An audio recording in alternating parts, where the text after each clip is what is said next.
Namaste, I am here again with a new topic and it's gonna be very sensitive, I think so.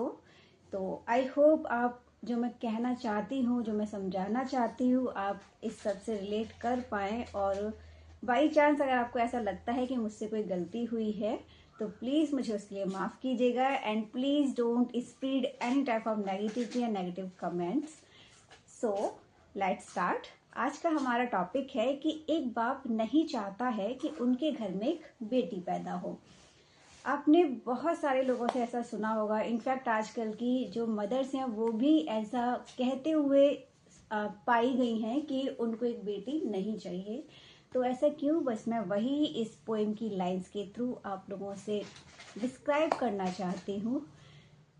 So please अगर आप सब relate कर पाए तो please appreciate me. Let's start. अब बहुतेरे माता पिता नहीं चाहते कि उनके घर में एक बेटी पैदा हो. अब बहुतेरे माता पिता नहीं चाहते कि उनके घर में एक बेटी पैदा हो. जो खुशी सिर्फ वह दे सके वह खुशी की बेटी पैदा हो.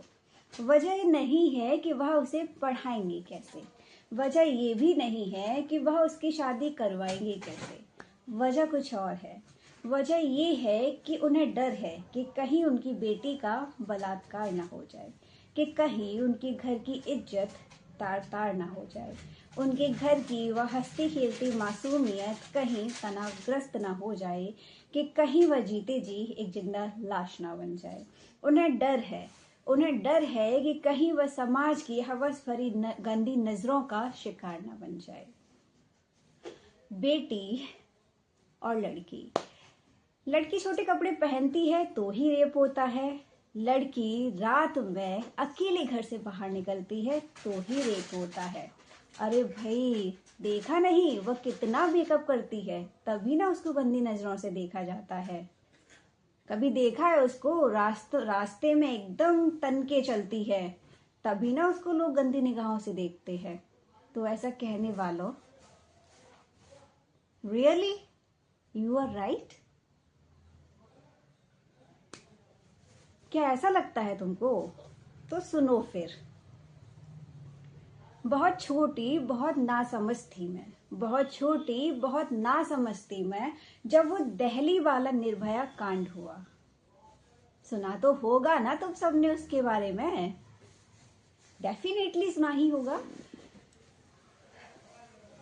जिंदा शरीर में सरिया डाली गई थी मेरी उस बहन के शरीर में. आंखें फटी हुई खून से लथपथ थी वो.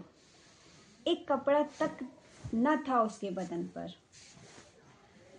अब दूसरा सुनो. क्या कसूर था उस 5 वर्ष की नन्ही सी बिटिया का, और क्या ही कसूर था उस 70 साल की बुढ़िया का. क्या कसूर था उस 5 वर्ष की नन्ही सी बिटिया का जो बोलना तक न जानती थी, और क्या कसूर था उस 70 साल की दादी का. हाँ, कितनी पीड़ा हुई होगी उन्हें. तुमने सोचा है कभी? तुम लगाते रहो नारे बेटी बचाओ बेटी पढ़ाओ के.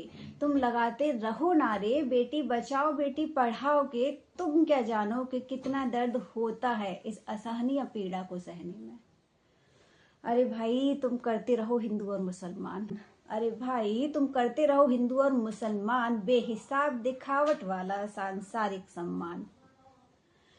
तुम्हें क्या ही फर्क पड़ता है कि किसकी बेटी की इज्जत उछाली गई, और तुम्हें क्या ही फर्क पड़ता है कि किसकी बेटी की मौत निकाली गई, क्योंकि तुम्हारे घर की बेटियां तो सुरक्षित है ना तुम्हारे घरों में. इतना सब होने के बाद कौन ही माता पिता चाहेंगे कि उनके घर में एक बेटी पैदा हो. It's all about security, it's all about care. It's not about कि वो बेटी है तो वो ना आए. इट्स नॉट अबाउट बेटी हमको नहीं चाहिए. It's only about care, protection, and I hope you will understand what I mean. So